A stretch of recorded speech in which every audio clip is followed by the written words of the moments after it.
ortodoxo nessa história. Eu não cabe a mim. Não é coisa de... Eu acho que não tem pressa também, porque tem coisa importante que eu acho que não... Lógico, em 70, 72, nesse período, passou Recife, Bahia. 83 para cima, eu tenho duas perguntas.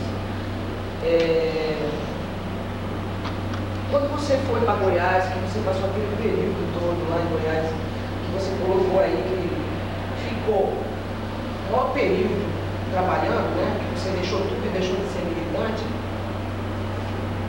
Foi na época que os chineses foram presos em Belo Horizonte e foram expulsos do país? Aí tem que consultar arquivo de jornal, ver se coincide com a data, porque eu não sei. Eu era do grêmio estudantil e aconteceu esse episódio. Pois é, mas você já tinha sido cooptado? Eu fui preso em fevereiro de 1973. 73. Certo? Agora outra pergunta. Que foi agora recente que aconteceu, inclusive eu estranhei, e gostaria até que tu esclarecesse, porque eu estranhei mesmo. No início do ano, você fez 4 visitas à minha casa, que foi na época que a gente estava montando a estrutura do Comitê de Jandira. E uma dessas visitas, você tirou de uma pasta plástica igual a essa, um gravador. Aí, eu não tirei. Não, recuso terminantemente. Eu não tirei porra nenhuma de gravador. Você desligou o gravador? Eu tirei porra nenhuma de gravador. Um saquinho. Eu tirei. Gravador? É. Pelo amor de Deus. Quem é que me conhece, que já me viu andar com gravador pra tudo quanto é lado, porra? Sei lá, porra. Eu só queria te explicar que daquela data em diante, eu mudei com você, Gil. Tá bom. Eu mudei. Tá. E comentei apenas com uma pessoa, e a pessoa, inclusive, repudiou, sabe, o meu pensamento em relação a você.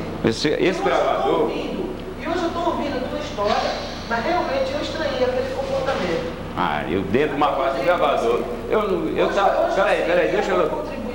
Eu não sei se eu estava entrevistando, se eu ia fazer entrevista, o que é que eu ia fazer, se eu ia emprestar para alguém, se não era. Gravador nem é meu. Aquele gravador pertence à minha companheira Fátima, que me prestava. Durante o tempo todo que eu trabalhei na Samops, fazendo aquele programa de rádio, eu andava de gravador para baixo para cima. Eu tenho mais de 30 fitas. Acabei de passar ontem para o meu menino umas 5 fitas de programa de rádio que eu tenho lá. Falei, não, isso aqui pode para ele gravar programa lá de não sei o quê, para ele fazer os treinos do show lá. A outra pergunta dessa década de 83 a 93, você em algum momento foi procurado novamente? De quando? 83 a 92.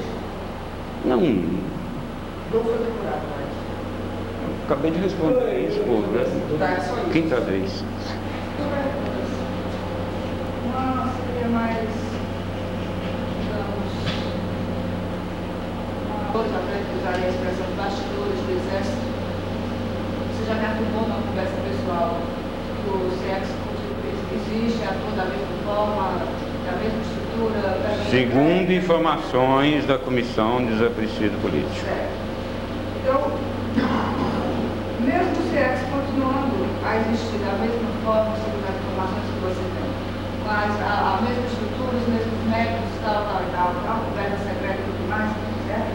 Por que a gente do próprio Exército, como a Milka Lobo, se não me engano, o método do Exército, como o Marival Chato, o ex-tenente do Exército, na vez, o que é que você acha que esse pessoal agora está falando? Qual é a relação que você faz com a atual conjuntura política do país?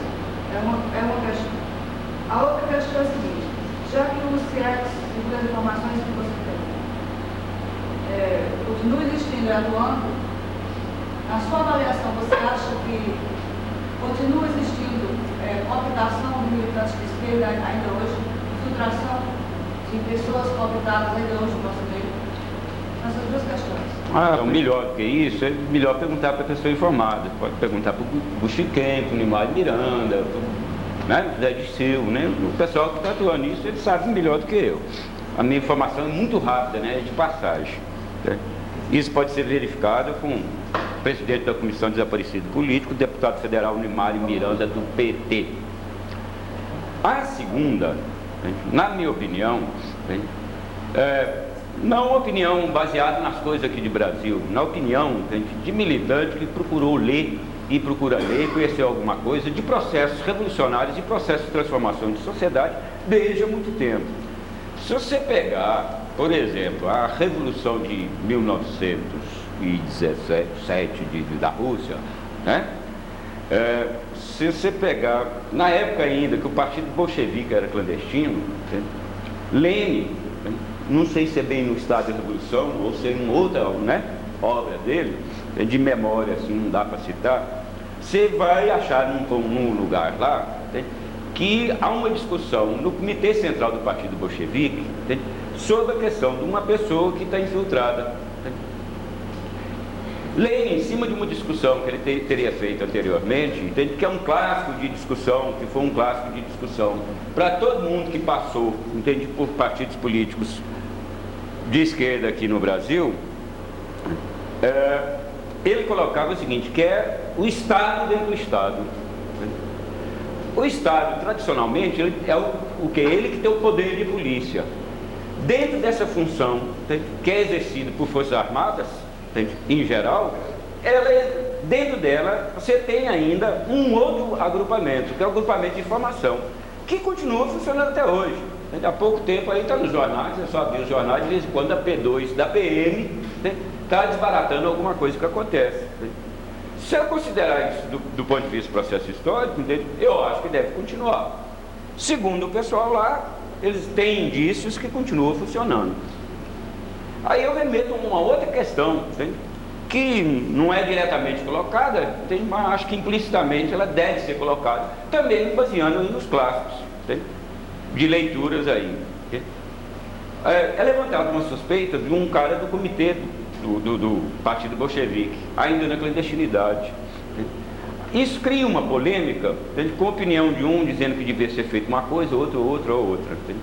E Lenin coloca o seguinte, fala, não, a questão é o trabalho de massa. Joga o cara em trabalho de massa porque mesmo que o cara esteja fazendo, entende, ele está desenvolvendo alguma coisa dentro do processo histórico. Né?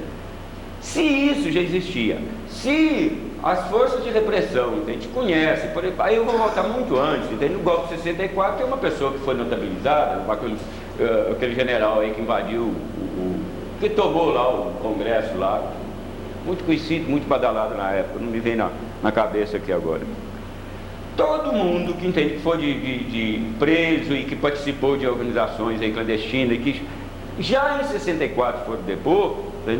E eu falo isso porque conheço, porque tem gente da minha família que na época foi preso, torturado, etc. Sabiam que o cara é um profundo conhecedor do marxismo, conhecia muito mais até do que muito militante. Essa questão do Estado dentro do Estado é uma questão, entende, não resolvida ainda. E eu vou me adiante, vou além ainda, para colocar a questão dentro de um nível político um pouco mais elevado. Se a gente for rever o próprio processo da Revolução Russa, a gente vai verificar que dentro do Estado tinha um outro Estado, que era a força repressiva, que foi montada lá dentro e que funcionava nos moldes anteriores da época do czarismo. Quando isso vai acabar, se isso funciona, se não funciona, acho que remete à questão política fundamental colocada desde o início. Qual o posicionamento nessa conjuntura a ser tomada face a essa situação criada? Algumas pessoas institucionalmente estão tomando uma posição política clara e aberta. Eu acho que qualquer coisa, entende? A gente tem que tomar isso como ponto de referência. Eu não sei se satisfiz a sua colocação.